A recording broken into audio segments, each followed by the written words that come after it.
Wait till he get a belt. Yeah. He ain't did nothing in the welterweight today. You When have he get did a belt, nothing. when he You get a have belt, did you want to You go have over did there. Keith Thurman want to go over there, and now y'all want to say, "Oh, I ain't fought nobody," but I got a belt now, so why? Okay. Sean Porter got a belt too. So now Sean Porter got a belt too. Sean Porter. So why am I go to easy road and you not Sean Porter out? So why am I go to easy road and you not Sean Porter out? So why am I go to easy road and you not Sean Porter out? So why am I go to easy road and you not Sean Porter out? Who mans is this? Get him the fuck out of here.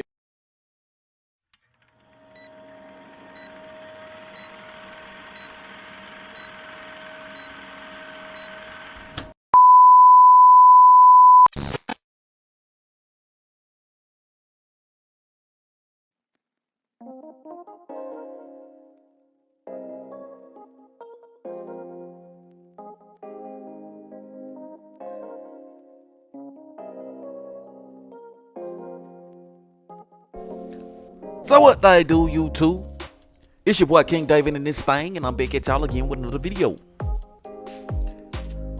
So before I get going on the video, man, y'all know what to do. Go ahead, hit the like button, and if you're new here, be sure to subscribe one time for your boy, so we can continue to grow like we need to grow on this channel, you know what I mean? Alright, so cool, with all that out the window, man, y'all see what the title of the video is. Errol Spence tries to fight Canelo Alvarez instead of Terence Crawford. Wow. You know what I mean? That's crazy to me. You know what I mean? you know, I'm saying all that, but at the end of the day, like we remember Errol Spence calling out Canelo Alvarez. We remember him expressing interest in a Canelo Alvarez fight. You know what I mean? I think it's just shocking to see that they actually tried to make the fight happen. You know what I mean? Like, I feel like most of us as boxing fans, when Errol Spence said that, we were kind of like, okay, well, you know, he's interested in the fight. It's cool. You know what I mean? Like, but this nigga really sent a contract to Canelo Alvarez in order to make a fight happen as a part of a deal, according to sources, right? According to what's out there in boxing highways and byways, this was a part of a deal that PBC offered Canelo Alvarez, a 2-fight or 3-fight deal, or 2-fight deal, should I say, for David Benavidez and Jermall Charlo or Errol Spence Jr. coming up to a catch weight of 162 pounds, right? But again, it's baffling to me that an offer was sent for Errol Spence to Canelo Alvarez. Like that's crazy to me, right? And what's even crazier is you got niggas out there in the highways and the byways looking to try to defend this shit, bro. And it's like, for me, man, this shit is undefendable. Like, what the fuck business does Errol Spence have of trying to look for a fight with Terence Bud Crawford when he got niggas in and or around his division that he ain't fought yet? You know what I mean? And you know, I get the point of him trying to chase the bag. Like, I get that. You know what I'm saying? But it's like, bro, you willing to move up 2 and 3 weight classes to fight a guy for a bag? You know what I'm saying? When you got niggas in and or around your weight division who you can make fights with just as big, you know what I mean? And have a much better shot of winning those fights as opposed to a Canelo Alvarez. Like, this shit's crazy to me, fam. But you know what, man? This whole thing speaks to a bigger problem, right? This whole situation with Errol Spence speaks to a bigger problem in boxing, right? And that problem is this whole daring to be great narrative, right? This whole daring to be great narrative where niggas are quote unquote challenging themselves to move up and fight guys 2 and 3 and 4 weight divisions bigger when they got niggas around their weight division that are just as good, if not better, than who they're trying to move up to challenge, but they have a better chance of winning, right? And the thing about this whole situation is boxing fans interpret this shit differently, right? Some of you niggas actually condone this behavior, right? You niggas are like, well, he's moving up, he's fighting a tougher guy in the higher weight division. Okay, he might be fighting a tougher guy in the higher weight division, but you're not understanding what he's sacrificing in order to make the fight happen. You're not understanding that he's sacrificing the biggest fight at that weight division in order to make this other fight happen that really doesn't need to happen. At least not until the niggas proved himself at the weight division that he's at. So let me paint the picture for you, right? Let me paint the picture for you, because I know a lot of you niggas are trying to follow along, but some of you niggas ain't gonna be able to keep up, and that's cool. But let me paint the motherfucking picture for you, right? Amir Khan was being pursued heavily by Kell Brook, right? Amir Khan and Kell Brook, that was one of the biggest motherfucking fights in the UK, right? Everybody wanted to see Amir Khan versus Kell Brook, okay? At a point, this was probably like 5-6 years ago, right? This was at a time that Amir Khan he wasn't necessarily in his prime, but he was in around his prime. He was still a guy that was among one of the best welterweights in the world at the time, right? And Kell Brook, who was a guy who was on a come up, but at the same time, he had just had the biggest win of his career versus Sean Porter and picked up that IBF belt, right? So this was a time that this fight would have probably been at the biggest and the best that it would ever be, right? Amir Khan versus Kell Brook, right? So instead of Amir Khan fighting Kell Brook, cementing his legacy, right? Giving the fans what they want to see. You know what I mean? Fighting Kell Brook, the dude decides he's gonna move up and fight Canelo Alvarez at 155 pounds, right? Which is like, okay, that's cool that you're moving up and you're fighting somebody in a higher weight division. Like, that's respectable. But the problem is the way you're going about doing it isn't respectable, because we know that you're not the best at the weight division that you came from. So how could you hope to conquer a weight division that would be bigger and better than the one you came from? It don't make sense. So fast forward, Amir Khan goes up in weight. He fights Canelo Alvarez. He gets knocked the fuck out, right? 5 years later, we finally get the Kell Brook versus Amir Khan fight, but nobody really gives a fuck. And I know that it was a big fight. I know that it was a huge fight for the UK, right? But the fight was nowhere near as big as it would have been had they fought when they were at prime moments of their careers, right? But here's the bigger message in this, right? And the bigger message that this situation paints is Amir Khan ended up fighting Kell Brook and then getting knocked out. So at the end of the day, the guy daring to be great, what he feared would happen at the end of the day is what actually ended up happening. Y'all see where I'm going with this shit, bro? Amir Khan was running from Kell Brook. Amir Khan decided to fight Canelo Alvarez instead of Kell Brook.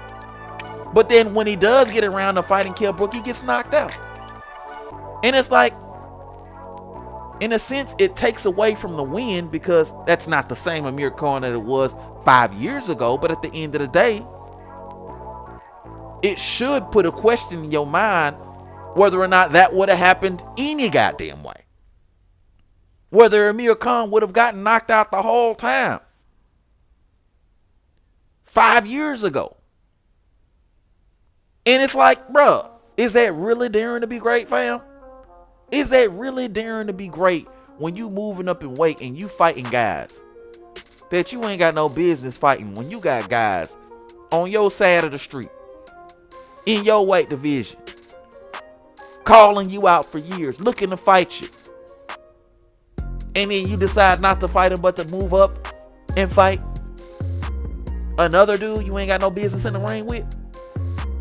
But then let me give you another example, bro. Kell Brook, he does the same thing that Amir Khan does, right? He moves up weight divisions to fight Triple G, right? He was daring to be great. A lot of you niggas say it. Kell Brook is daring to be great. He's moving up. He's gonna fight Triple G.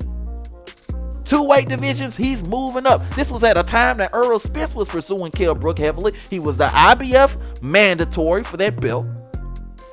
Everybody wanted to fight between Errol Spence and Kell Brook. That was the fight to make.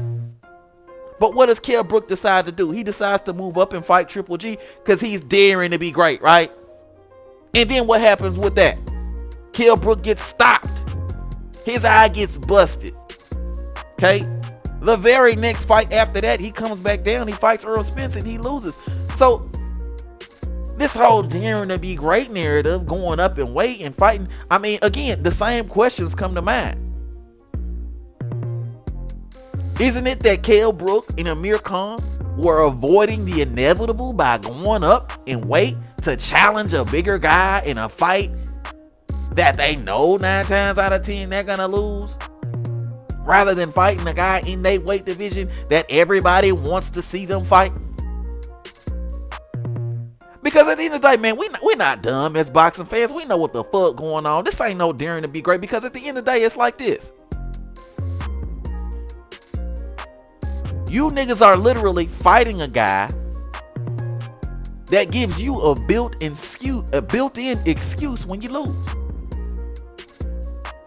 thus alleviating the responsibility and the guilt that comes with losing to one of your rivals. That's what it is at the end of the day.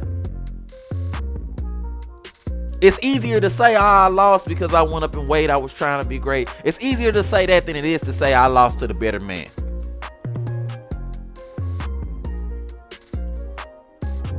Same situation with Canelo Alvarez.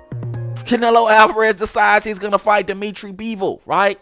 He's going to move up to 175 when he got guys at 168 that people want him to fight. People want him to fight David Benavidez. People want him to fight Jamal Charlo. People want him to fight Demetrius Andrade. People want him to fight these guys, and people have been wanting him to fight these guys for the last 6 and 7 years. So what does Canelo Alvarez do? He moves up to 175 to fight a Dimitri Bivol, a division that nobody asked him to move up to. He moves up to fight these guys, knowing full and well that everybody wants him to fight these other guys at the weight division that he came from, right? Because at the end of the day, Canelo want to have a built-in excuse. He want to have a built-in excuse in case he loses, when he loses. In the case of Dimitri Bivol,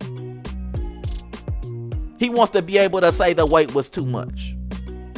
He wants to be able to say I was daring to be great. But at the end of the day, are you daring to be great, or are you just running from the best competition in and or around your weight division? And then that brings us full circle to Errol Spence and this whole situation with Canelo Alvarez. Errol Spence, you got Terence Crawford that people have been begging you to fight for the last 5 goddamn years. Terence Crawford's been chasing you for 5 years now.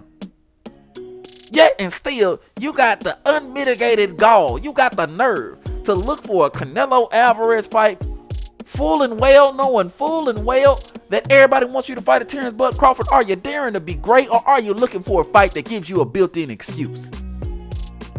Are you daring to be great, or are you inevitably running from a guy that you know you're going to lose to? Because history has taught us that guys that decide to do this end up coming down in weight, end up coming back to the fight later on, because what they trying to do is they trying to cash out. You know what I mean? And that's really what it comes down to. They trying to cash out. They trying to get as much money as they can before they inevitably get knocked out or stopped or beat by their rival. You know what I mean? So when it comes to this whole daring to be great narrative, daring to be great, you only dare to be great when you move up in weight after you've completely dominated the weight division that you're at. After you beat all the guys that people say that would beat you. That's the only time you daring to be great. You ain't daring to be great by leaving your weight division full of fighters that people want to see you fight, going up and then going into a fight that you got no business in the first place, a la Triple G, a la Canelo Alvarez, a la Dimitri Bivol. And then losing and then coming back down talking about the weight was a problem. Well, nigga, we all knew the weight was a problem because you ain't even proved that you were the best at your weight division. But you know what, man? I'm going to go ahead and I'm going to wrap the video up right here, man. But let me know what your thoughts is. Hit it up in the comment section below. If you're new to the channel, be sure to subscribe. And everybody, and I do mean everybody, be sure to hit that goddamn like button one time for your boy. But until next time, I'm going to holler at y'all. Peace.